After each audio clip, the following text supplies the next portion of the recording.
We shall now launch the e-Gov Super App at the count of 3.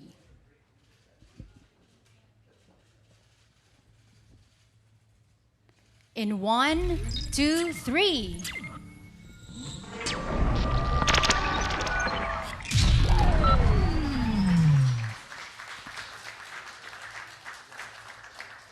In my first address to the nation last year, I emphasized that we are in the midst of an age of exponential adoption of technology. Our government must keep up with that frantic pace, and it is frantic, and facilitate the rapid development of our interconnectivity infrastructure to allow our economy to ride the wave and open up an ocean of opportunities for prosperity.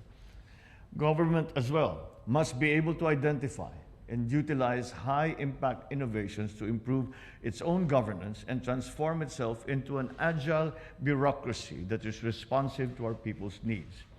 As we commemorate National ICT Month, it's proper that we recapitulate what government has collectively accomplished over the years to develop and strengthen our country's overall ICT infrastructure.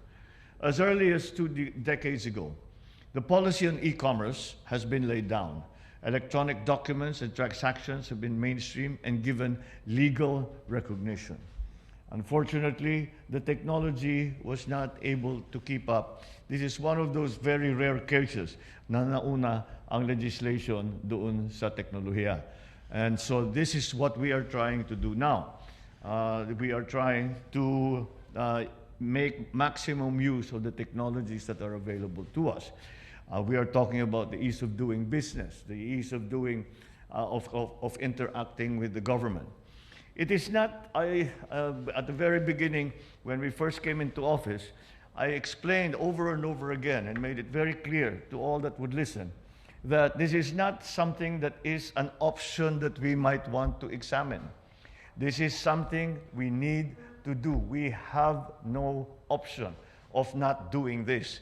It is something that is required. If we look now on the experience, when we look at our competitors, and that is essentially what this is about, it is a competition in the global market on many, many dimensions. And if we are to look at our neighboring countries, for example, to Europe, to the United States, then we can see that you cannot compete on an even basis unless you are highly digitalized, both in the private sector, and as well in the public sector. And that includes all the attendant issues of cybersecurity, the attendant issues of having a cloud that belongs to the country, the issues of that we are beginning to resolve on the single ID for all citizens of the Philippines.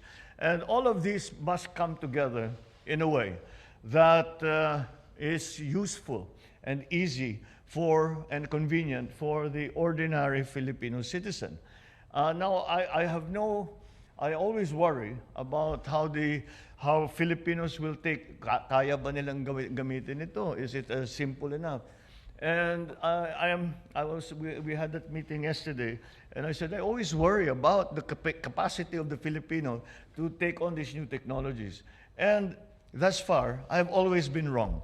There has never been a problem for Filipinos to take up these new technologies. They pick it up, well, more quickly than, well, we are a young country, and young people do simply have a affinity for the new tech, because it's something that they can live with, that they have lived with. They cannot imagine a world without Wi-Fi. I mean, yung mga anak ko, nung maliit pa, pag may babiyahe kami, ang unang time, we're going to visit this island in Visayas.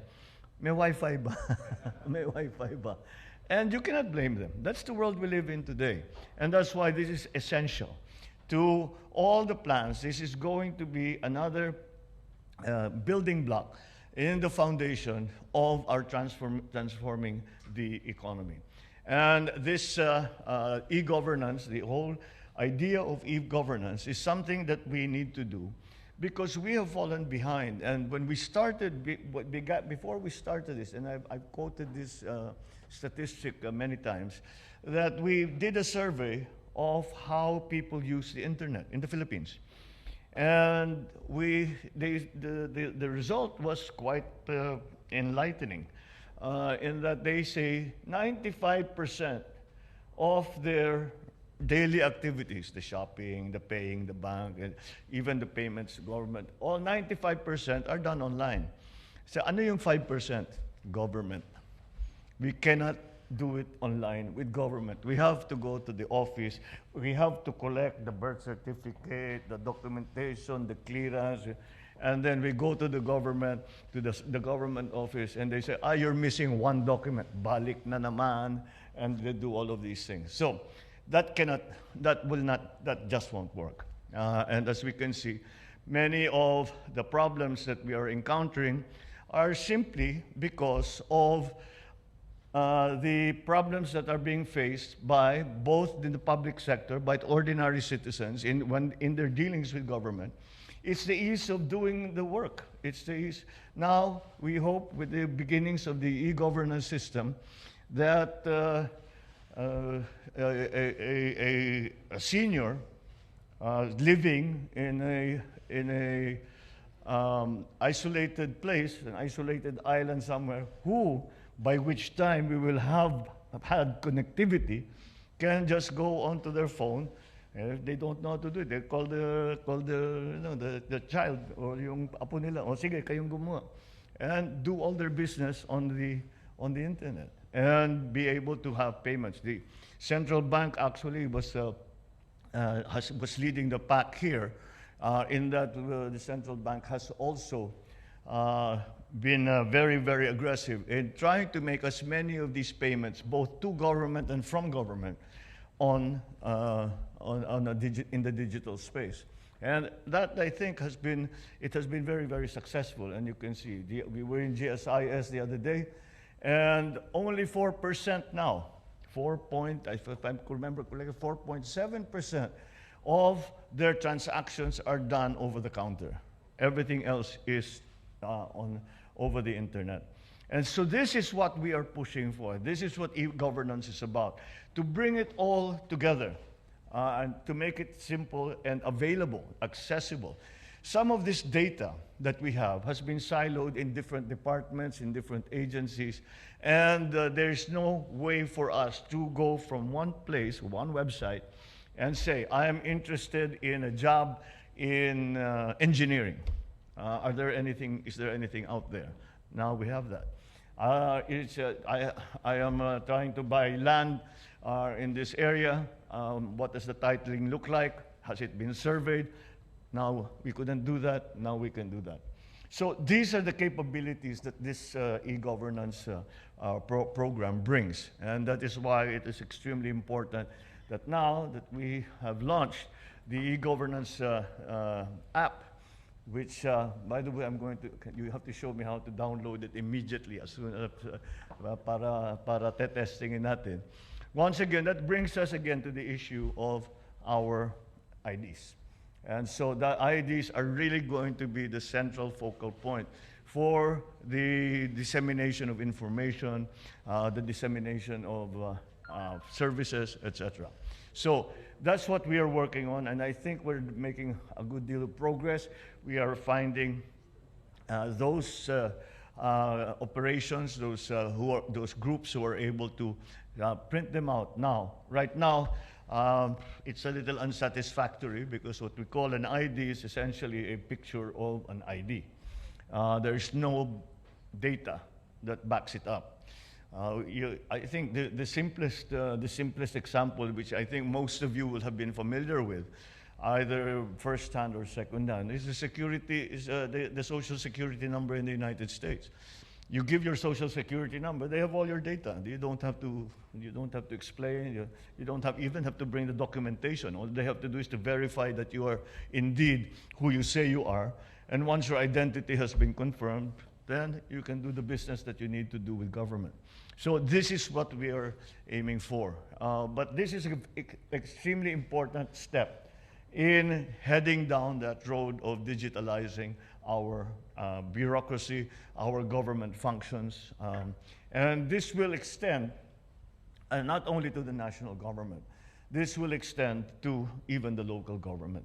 The local government actually local governments have, many of them have already taken the initiative and have started to digitalize themselves. Now what we have to do is to consolidate all of those systems in place, allow them to communicate with each other in a way that is useful for the consumer, for the citizen, in terms of, again, the business that has to be conducted with government. So I'm very, very happy that we are going in this direction. There is another part of this that is extremely important that we sometimes do not talk about, and that is the lessening of corruption. Because when you do not have to talk to a person at all, for the entire process, wala kang kausap na tao, there's no discretion that's being exercised at any point. It's either yes, no, yes, no, yes, no, 1, 2. It's binary, 1, 0, 1, 0. It's binary. So that way, it simplifies the process, especially for the citizen. And there is no discretion being exercised by anyone. Eh, kung di mo ako lagyan, hindi ko ipapaano ito. Hindi ko iipiting ko ito. Yung mga ganun. O kausapin mo yung si ganto ganyan, siya mag-aayos, yung fixer niya. Wala na yan. Mawawala na yan. And we owe that to the people. We owe them to be able to do that.